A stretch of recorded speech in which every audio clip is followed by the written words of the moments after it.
Si tu veux.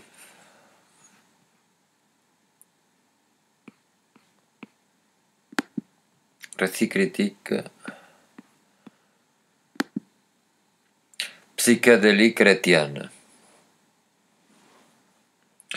Je veux signifier ciel, l'âme, la sœur, voit quelques saints, qu'elle les connaît comme des habitués.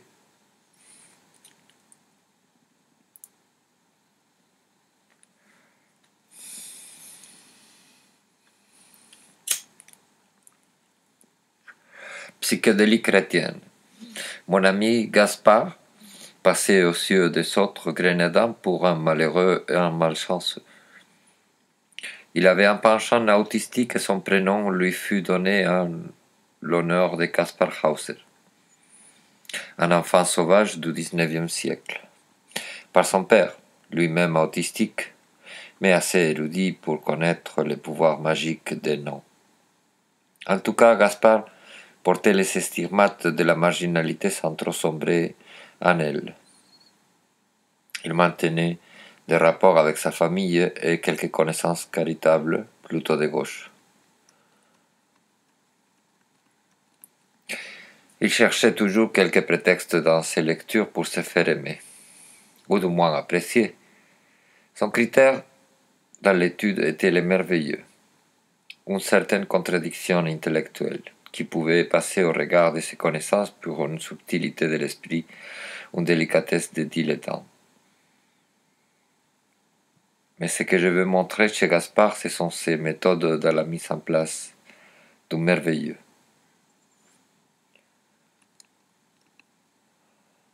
Dans les conversations, il faisait des citations sans modération, semblant assumer un chiffre de responsabilité colossal.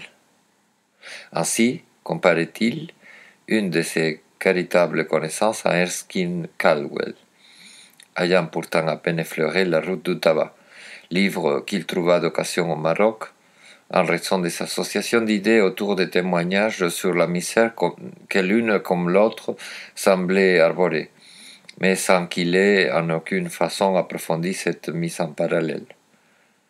Il suggérait en revanche obstinément que cette comparaison voulait tout dire.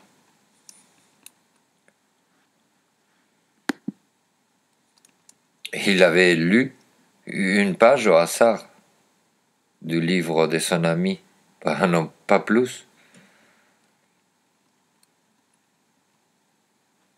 Il avait comparé publiquement à Sainte Thérèse d'Avila une dame qui lui avait concédé une amitié notoire.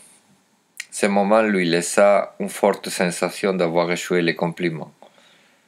Du coup, l'image d'une nonne chevauchant un âne lui venait à l'esprit et le perturbait fortement. C'était pas top comme citation.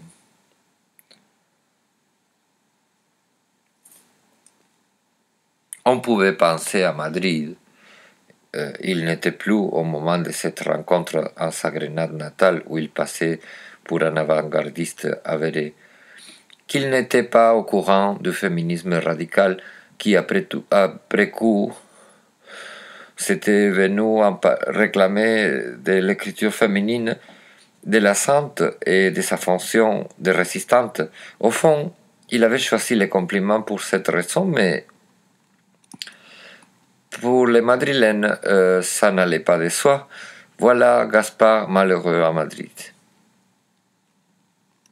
Surtout à cause de la présomption que s'il avait lu la Sainte, ce n'était pas à l'université et pour faire la révolution, mais au cours de religion et pour aller à la messe. Et là venait l'image de la nonne sur le bourricot. À Madrid, on ne pouvait pas être au courant des différentes monographies savantes qu'il avait consultées dans son dilettantisme, dont l'essai féministe et déconstructif de Mercedes Allende de Salazar, opposant une plasticité symbolisme de l'eau, de l'image thérésienne à la rigidité autoritaire et tridentine de Loyola, qu'il fallait lire en français parce qu'il n'existait pas de traduction espagnole. Un autre livre s'intitulait De los ríos de Babel et mettait las moradas en rapport avec la cabale. Deux pièces savantes que ses amis de Madrid ignoraient et qu'ils ne pouvaient donc pas présumer chez Gaspard. Au lieu de lui donner de l'ascendant, elle lui donnait, si l'on peut dire, du descendant. Qui est plus âgé, me disait Gaspard, la lune ou le soleil? Je lui répondais le soleil, je ne sais pas. Il sautait non, la lune, qui peut sortir la nuit. Et je me mettais à penser la dissymétrie du jour et de la nuit, puisque les mondes où les étoiles ne sont évidents qu'en absence de l'astre roi. De temps à autre, Gaspard s'est drogué, car il avait lu Henri Michaud, qui était un grand écrivain. Et en faisait autant. Il citait Edgar Varèse, dont il avait entendu des partitions en concert une fois dans sa vie, comme la plus familière des choses, puisque le concert avait eu lieu à Grenade. C'était de la musique d'avant-garde, un peu froide, hiératique, fortement ésotérique, et cet instantané, il l'avait placé depuis sur une des étagères de sa mémoire. Son rapport à la drogue se résumait ainsi. Une assez prudente disposition, je n'en prends que rarement, de la modération toujours, à de très faibles doses, parce que je suis très sensible, de la circonspection. Il y a des gens qui parfois... Son côté autistique labourait comme une distinction petite bourgeoise jusqu'au jour où, à Madrid, il avait malencontreusement cité la Carmélite. Il en prépara un bien fort. Gaspard, qui dirait se sentir rassuré par ses connaissances à travers des essais consultés pendant des années d'études et se considérait si peu pris dans l'illusion ecclésiale, se retrouva repêchant las moradas parmi les désordres des livres de sa petite chambre madrilène ou des matériaux d'artisanat et une bibliothèque énorme, disproportionnée, envahissait l'espace et le sol autour du canapé sur lequel il dormait pendant la journée. Malgré qu'il avait fumé pour se décontracter et fuir le cafard, il pensait que ce n'était pas assez. Qu'il avait peu fouillé dans les textes originaux l'écriture de Thérèse. Même si plusieurs des livres de la sainte étaient à la portée de sa main depuis des années.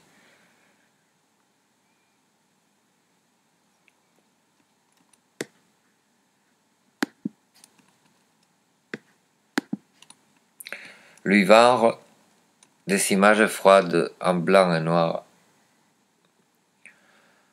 d'actrices, et il lui semblait être en marbre. C'était la vraie image en marbre d'une posseuse non par Bernini, qui était la plus chaude, fondante.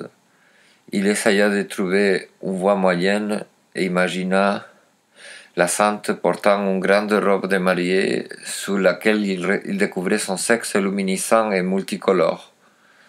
Elle était forte comme une amazone pour briser les chaînes de fer qu'il portait. Elle fouettait un businessman pour 2 sous. Il se souvient parfaitement de la normalité avec laquelle il eut un mécène Travelo à Grenade, qui lui achetait des portfolios de dessin et qu'il exposa même dans la salle de cinéma pour adultes dont il était le propriétaire et chef d'entreprise. Il ressemblait vraiment à une femme. Quelqu'un lui donna la première fois un coup de coude lui chuchotant « C'est un homme ». Cela rendit très formel leurs rapports commerciaux et l'amena à une humble gratitude. En tout cas, si on lui avait dit « c'est une sainte », il aurait quand même continué à être coquet. Et si on lui disait « c'est Sainte Thérèse d'Avila », alors il tomberait amoureux en coup de foudre et plein de désirs. Savoir que seuls des hommes entrés dans la salle de cinéma de son mécène et qu'il s'est masturbé et s'est sucé ne lui fait pas mépriser son collectionneur et marchand. Au contraire, il restait émerveillé que dans sa cour d'artiste il y ait de belles femmes qui faisaient même de la méditation transcendantale. Il avait pris au début pour aiguiser son trait et pouvoir sauter plus loin dans les idées, mais à présent, il semblait les prendre pour endormir la pauvreté de sa vision en soi. Ainsi prit-il soudainement la décision de plonger dans la deuxième des morts. Il considéra que pour cultiver son goût du merveilleux, autant dans ses gravures et autres productions graphiques que dans son écriture et sa conversation, il était de bon ton de lire Thérèse, droguée.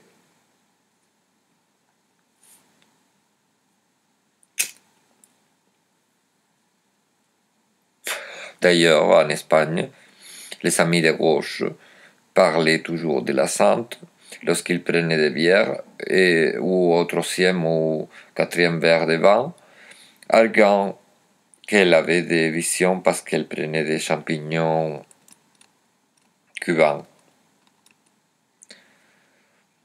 Il ne voulait pas s'entendre les biographes à la radio ou au bar. Il aimait que chacun raconte son histoire propre et prenait plaisir à raconter la sienne. C'est pour cela qu'il appréciait les livres de Thérèse.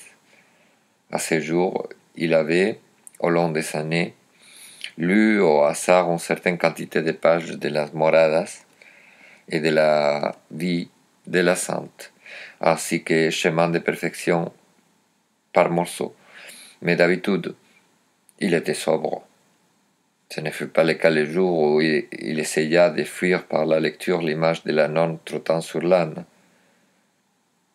Il se jurait qu'il ne se verrait réduit à cette vision ridicule, tutti a cavallo, d'où un insidieux glissement entre le cinéma d'après-guerre sous la dictature de Franco et les derniers romans de Kristeva qui lui semblaient d'une frivolité crasse de par les morceaux lus sur le site de la psychanalyste. Il essayait d'autres visions religieuses plus proches du hype. Par exemple, celle de la poétesse madrilène célèbre, surtout aux années 80, quand elle était très jeune et particulièrement belle et photogénique, Blanca Andreu, qui avait flirté avec l'héroïne selon certains de ses poèmes et qui posa pour les photographes déguisés en nonne en extase. Il l'avait découverte dans une anthologie espagnole de la Pléiade, puis dans d'autres anthologies. Il connaissait certaines photos par ouï-dire. Ou bien encore les nonnes sensuelles et surréelles qui apparaissent dans les photos coloriées de Ukulele, autre madrilène de Seiti, très raffinée et bizarre, tel qu'il s'en souvient. Mais rien de cela n'était évident par le simple fait de mentionner Sainte Thérèse. Il n'était même pas sûr d'avoir vu les photos d'Ukulele dont il ne possédait pas de catalogue. Le souhait de trouver une écriture radicale et résistante se voyait assoupi et ramené au merveilleux à cause de ce qu'il avait fumé. Ainsi, au début de la deuxième des morts humorada, le démarrage de Thérèse, s'adressant aux femmes d'une foule de couvents, avec une franchise et une assurance totale, pour parler des âmes habitant les demeures de la mystique, sembla l'arracher du canapé et le ramener dans les songes éveillés. Il ne lisait plus depuis le XXIe siècle. La sainte décrivait l'autisme en l'assimilant à la première demeure et décrivait les passages dans la deuxième demeure comme un insight et comme une lutte. Mais sa parole était imagée par des mots métaphoriques tels couleuvre ou démon, qu'il ne pouvait pas s'empêcher de voir défiler en songe comme s'il assista à un anachronique cinéma clérical. En Suisse, ils viennent d'interdire les minarets. Il visualisait la croix blanche sur les drapeaux suisses. La sainte parlait aux nonnes d'embrasser la croix ou douleur de leur époux, le Christ Jésus, Pour lui, Jésus était la cam, un mot de passe marginal, quelque chose qui ne passait pas dans l'écriture du docte, ou du docte pour lequel il s'était pris lui-même depuis longtemps. Car le Christ s'était éloigné de l'Église comme du Satan ou de Pierre. Quelle femme compliquée Thérèse! Pour comble, par œuvre d'analogie, le passage sur l'insight est décrit par la sainte comme une scène d'artillerie, une batterie de canons tirant sur nous à grand bruit. Règne le suspense, l'on ne sait pas si l'on s'en sortira vraiment vivant pour les demeures suivantes, qui vont jusqu'à 7. Ce sont des différentes modalités du même insight, avec des adhérences subtiles de narcissisme, d'amour, et d'autres poétiques métamorphoses de la libido, ou du Dasein, si vous voulez. Ainsi me le raconta Gaspard quand il vint prendre un café sans avoir pu aller plus loin que la première moitié du livre, dans un état terrible, comme s'il venait vraiment de passer sous cette vieille artillerie. Rester dans la deuxième demeure, attendre, ne pas sortir. Il s'était refusé de lire les romans historiques de Kristeva qui lui paraissaient une trahison à la bizarrerie de l'expérience mystique, malgré qu'il le admirait comme une sainte Julia Kristeva dans sa période telle qu'elle. Des nonnes délicieuses, maquillées, tiennent compagnie aux drogués, lui offrent un sang, lui tendent un pied délicat sous les nylons. N'est-ce pas là un de ces goûts dont la sainte nous invite à nous abstenir, mais par lesquels l'on est forcé de passer? Le chapitre de la première demeure est déjà chantant comme une musique qui invite à l'humilité avec plein d'humour, et qui pose la question de l'amour des autres comme limite et initiation de l'introspection. Nous sommes, si vous me permettez la frivolité, dans les solitudes amicales des nymphes, dans la demeure de la Donna, aspect bénéfique de Diane, sœur du soleil. Ce fut donc pour Gaspard Videliquette la lecture du banc de Diane qui fut une inaugurale, un premier réveil dans son choix du passage intermittent entre l'écriture et la gravure. Mais je reparlerai de Klossowski un peu plus bas. Mon hypothèse est que la deuxième demeure est régie par la lutte, par la guerre, comme les jours de Mars.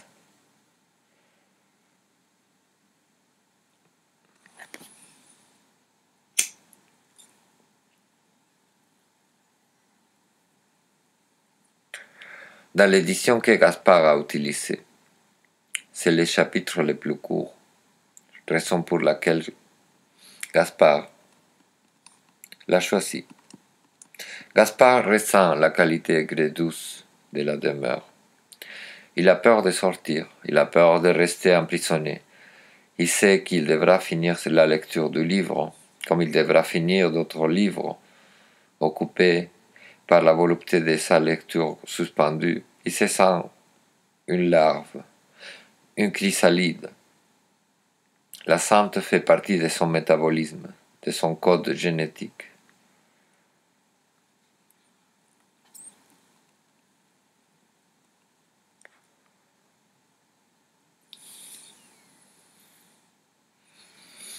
Le discours de Jean Blic, ou simplement celui de Plutarque, dans Déicide et Occidide, il y a de quoi alimenter la foi avec leur intuition païenne.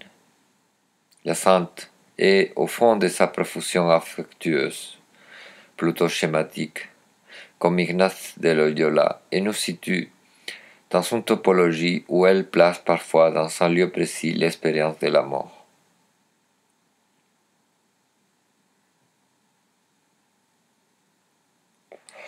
une poétesse argentine, Alejandra Pizarnik, est un bel exemple de nonne moderne et athée complètement consacrée à l'expérience de la mort.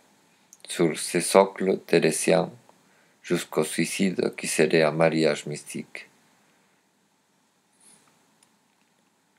L'arrivée enfin au domaine du léontocéphale, Saturne, père du temps et des dieux, mélancolie, et gardien du Deus Asconditus, du centre du château des châteaux. C'est cela que Allende Salazar et Cristeva n'ont pas perçu, selon Gaspard, mettant en avant une fluidité qui serait féminine. Elles n'ont pas perçu, selon lui, l'ésotérisme astrologique de Thérèse. Un univers avec 7 planètes qui sont des facettes de Dieu. Les besoins de décompter, de rythmer par les noms, même s'ils sont passés sous silence. Avec forte raison, Pierre Klossowski assimile la sainte à un esprit androgyne, avec un petit dragon au pubis, gravitant autour de son Baphomet. Un roman dont l'adaptation au cinéma par Raoul Ruiz met en évidence les contenus érudits d'actualisation du mitriacisme. Thérèse buvait dans ses sources à travers un hypothétique aïeul kabbaliste.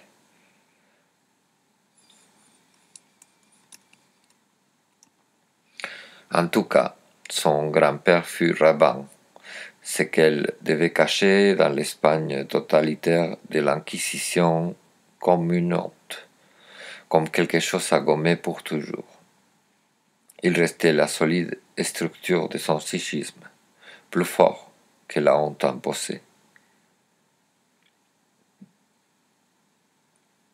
Klossowski fait d'elle un esprit vagabond et changeant, placé donc dans l'air, royaume de l'Antéchrist, un principe du métamorphique, le Baphomet.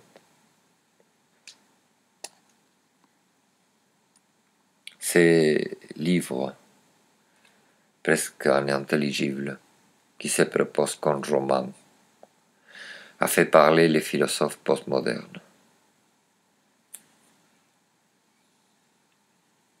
La modification, dit Deleuze à son propos, est le principe commun à Nietzsche et à Klossowski.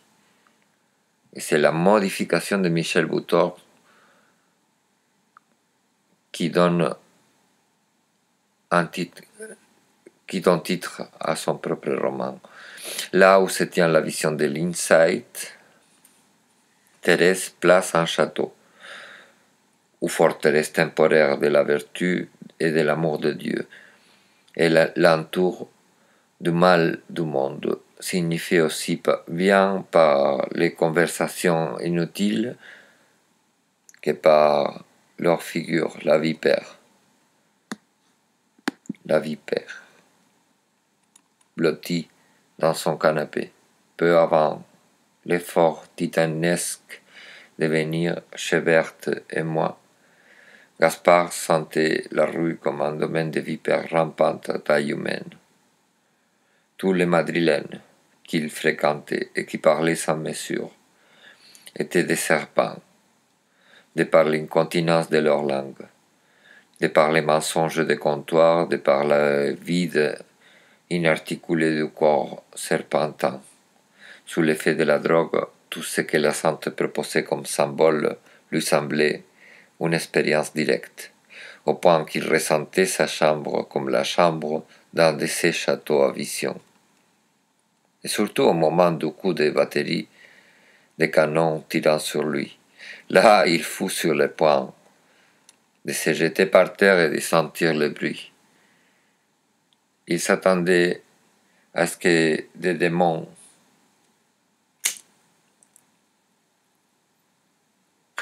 mi-quattrocentistes, voire gothiques, mi-bouddhiques, ce qui revient au même, les surprises dans la rue sous forme de soudaine présence.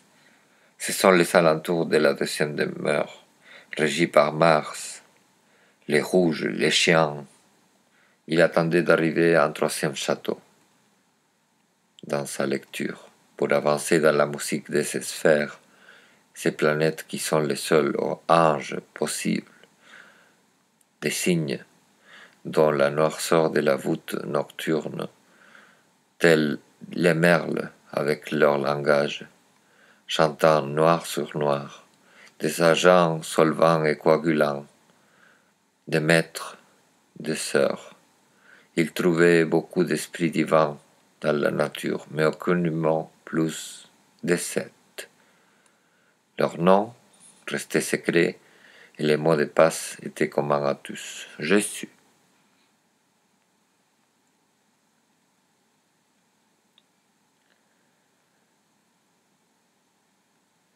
Disons-les comme si nous étions des non-espagnols. La voix suraiguë et un sang arrière-fond de frustration. Et au-delà, la mise en suspension et la dissolution du schéma. La planète du jour blanchit déjà le calme du matin.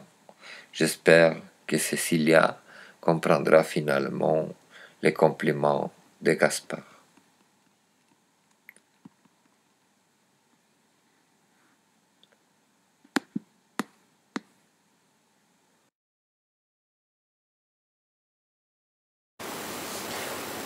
Oscule turn, me oscule oris sui, quia meliora sunt ubera tua vino, fragantia unguentis optimis, oleum effusum nomen tuum, ideo adolescentulae dilexerunte, traeme poste curremus in odorem unguentorum tuorum, introduixit me rex in celaria sua, exultabimus et laudabimur in te, memurum verum tuorum superbinum recti diligунte.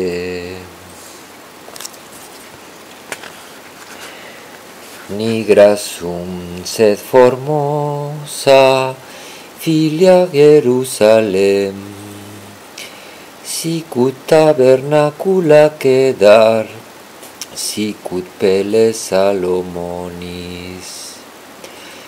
Nolite me considerare quod fuscasim, cuia decolorabit me sol. Filii matris mea e pugnaverunt contra me, posuerunt me custodem in bienes, bineam meam non custodivi. Indicami quem diligit anima mea ubi pascas, ubi cubes in meridie, ne vagari incipiam post greges sodalium tuorum.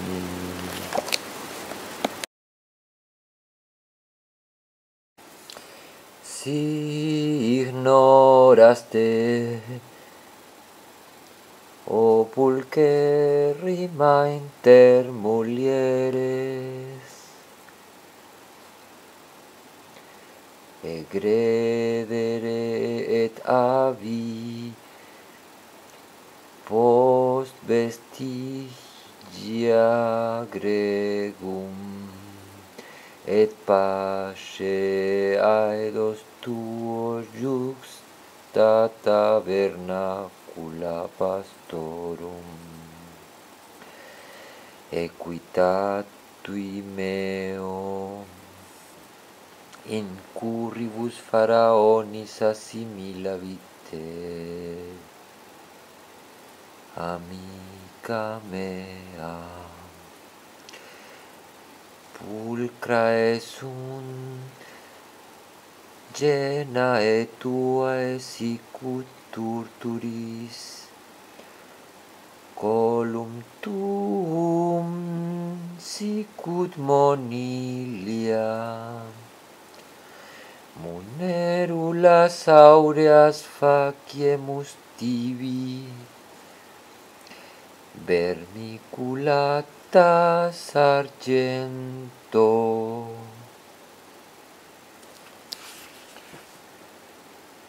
Dum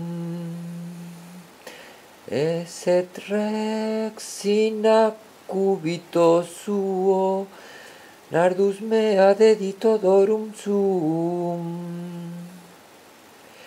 fasciculus mirrae dilectus meus mi, inter ubera mea commorabitur, Botrus Cypri dilectus meus mi, in bineis engagdi.